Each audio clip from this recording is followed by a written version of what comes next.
বিসমিল্লাহির রহমানির রহিম। আজকে আমরা দেখব বাংলা ভাষার শব্দ ভান্ডার বা শব্দের শ্রেণী বিভাগ।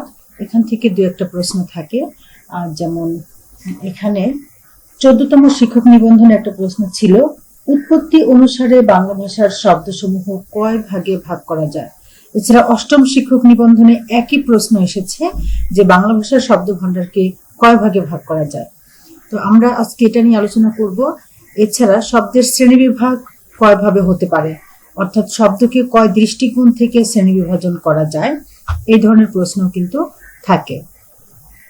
তো বিভিন্ন দৃষ্টিকোণ থেকে শব্দের শ্রেণী বিভাগ আছে। 3 দৃষ্টিকোণ থেকে শব্দের শ্রেণী বিভাগ করা যায়। একটা হচ্ছে উৎস অনুসারে, যেটা আমরা আজকে আলোচনা করব বাংলা ভাষার শব্দ ভান্ডার। আর একটা হচ্ছে গঠন অনুসারে। গঠন অনুসারে শব্দ 2 প্রকার, মৌলিক শব্দ, সাধিত শব্দ। এছাড়া অর্থ অনুসারে শব্দ কত প্রকার, এই কোশ্চেনটাও শিক্ষক নিবন্ধনে এসেছে। অর্থ অনুসারে শব্দকে 3 ভাগে ভাগ করা যায়, যৌগিক শব্দ, রূঢ় বা রূঢ়ী শব্দ এবং যোগরূঢ় শব্দ। তো আমরা দেখব বাংলা ভাষার শব্দ ভান্ডারকে উৎস অনুসারে কয় ভাগে ভাগ করা যায়। উৎস অনুসারে বাংলা ভাষার শব্দ ভান্ডারকে 5 ভাগে ভাগ করা যায়। তৎসম, অর্ধ তৎসম, তদ্ভব, দেশি এবং বিদেশি শব্দ। এখান থেকে 2টা শিক্ষক নিবন্ধনে কিন্তু প্রশ্ন এসেছে, উৎস অনুসারে শব্দকে কয় শ্রেণীতে ভাগ করা যায়। এবার আমরা দেখব বিভিন্ন শ্রেণীর শব্দ দিয়ে উদাহরণ আসে, এটা কোন ধরনের শব্দ। তো আমরা জানবো তৎসম শব্দ কি। তৎসম একটি পারিভাষিক শব্দ। এর অর্থ যদি বলি আমরা, তৎ মানে হচ্ছে তার, সম মানে হচ্ছে সমান, অর্থাৎ তৎসম শব্দের অর্থ হচ্ছে তার সমান। তাহলে কার সমান? সংস্কৃতের সমান, অর্থাৎ সংস্কৃত ভাষার শব্দ যেগুলো আমরা হুবহু বাংলায় ব্যবহার করছি, সেই শব্দগুলোই হচ্ছে তৎসম শব্দ। তৎসম শব্দের উদাহরণ হিসেবে আমরা বলতে পারি যে চন্দ্র, সূর্য, গ্রহ, নক্ষত্র। এখান থেকে কিন্তু প্রশ্ন এসেছে। এখানে আমরা দেখি যে 16তম শিক্ষক নিবন্ধনে প্রশ্ন এসেছে যে নিচের কোনটি, 18তমতেও একটা কোশ্চেন এসেছে, নিচের কোনটি তৎসম শব্দ। অবশ্য উদাহরণটা ছিল কিংবদন্তি। তো আমাদের এই শব্দগুলো থেকেই প্রশ্ন আসে। এর আগে নিবন্ধনে এসেছে যে নিচের কোনটি অর্ধ তৎসম শব্দ। অর্থাৎ আমরা যদি মনে রাখি, চন্দ্র, সূর্য, গ্রহ, নক্ষত্র, কুৎসিত, বৈষ্ণব, শ্রাদ্ধ, ভবন, আকাশ, এগুলো হচ্ছে তৎসম শব্দ। গৃহিণী, শ্রাদ্ধ, বৈষ্ণব, কুৎসিত, চন্দ্র, সূর্য, গ্রহ, নক্ষত্র, ভবন, আকাশ, মনুষ্য, পাত্র, ধর্ম, এই শব্দগুলো হচ্ছে তৎসম ভাষার শব্দ। আমাদেরকে মনে রাখতে হবে। তো এই শব্দগুলো থেকে প্রশ্ন আসে, নিচের কোনটি তৎসম শব্দ।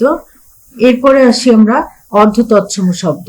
অর্ধ তৎসম মানে হচ্ছে আধা সংস্কৃত বা সংস্কৃত ভাষার যেসব শব্দ আমাদের বাংলায় একটু পরিবর্তন করে ব্যবহার করছি, এমন শব্দগুলোই হচ্ছে অর্ধ তৎসম শব্দ। যেমন জ্যোৎস্না, শ্রাদ্ধ, গিন্নি, বোষ্টম, কুৎসিত। একটা নিবন্ধনে এসেছে নিচের কোনটি অর্ধ তৎসম শব্দ। গিন্নি, উদাহরণটা ছিল গিন্নি। তো জ্যোৎস্না, শ্রাদ্ধ, গিন্নি, বোষ্টম, কুৎসিত, এগুলো হচ্ছে অর্ধ তৎসম শব্দ। তো তৎসম থেকে পরিবর্তিত হয়ে এগুলো বাংলা এসেছে।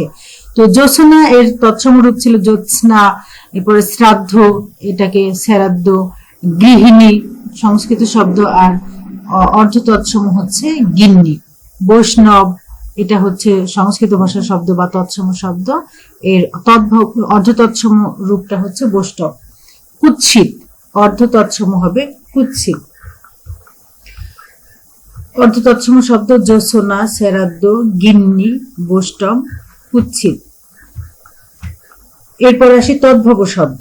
তদ্ভব শব্দ, এটাও তদ্ভব একটি পারিভাষিক শব্দ। তৎ মানে হচ্ছে তার, আর ভব মানে হচ্ছে উৎপন্ন, অর্থাৎ অর্থ দাঁড়ায় অর্থ তার থেকে উৎপন্ন। তদ্ভব মানে হচ্ছে তার থেকে উৎপন্ন, তার মানে এইটাও সংস্কৃত থেকে উৎপন্ন, তবে প্রাকৃতের মাধ্যমে পরিবর্তিত হয়ে বাংলায় যে রূপটি এসেছে সেগুলোই হচ্ছে তদ্ভব শব্দ। এখানে তদ্ভব শব্দগুলো সংস্কৃত ভাষার শব্দ, প্রাকৃতের মাধ্যমে পরিবর্তিত হয়ে বাংলায় এসেছে নতুন রূপে। এটা হচ্ছে একেবারে খাঁটি বাংলা শব্দ, কারণ প্রাকৃতের মাধ্যমে পরিবর্তিত হয়ে বাংলা এসেছে, এটা হচ্ছে তদ্ভব শব্দ। আর হুবহু সংস্কৃত ভাষা শব্দ যেটা বাংলায় আসছে সেটা হচ্ছে তৎসম শব্দ।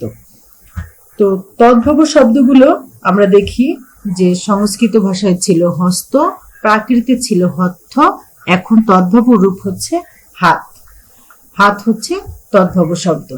চামার সংস্কৃতে ছিল চর্মকার, প্রাকৃতে ছিল চম্মুয়ার, তদ্ভবতে চামার। এরপর আসি দেশি শব্দ। দেশি শব্দের মধ্যে আমরা দেশি শব্দ বলতে বুঝি বাংলার আদিম অধিবাসীদের ব্যবহৃত শব্দগুলোই হচ্ছে দেশি শব্দ। দেশি শব্দ থেকেও প্রশ্ন আসে, এর আগে একটা নিবন্ধন এসেছে, নিচের কোনটি দেশি শব্দ? কুলা, ঢেকি, ডাব, ডাগর, ডিঙ্গা, টোপর, এগুলো হচ্ছে দেশি শব্দ। গঞ্জ, ডিঙ্গা, ঢেকি, ডাব, ডাগর, চোঙ্গা, টোপর, কুলা, গঞ্জ, এগুলো হচ্ছে দেশি শব্দ। তো আমাদের আজকে শব্দ ভান্ডার আলোচনা এখানে শেষ করছি। আগামী ক্লাসে আমরা বিদেশি শব্দ নিয়ে আলোচনা করব। ধন্যবাদ সবাইকে।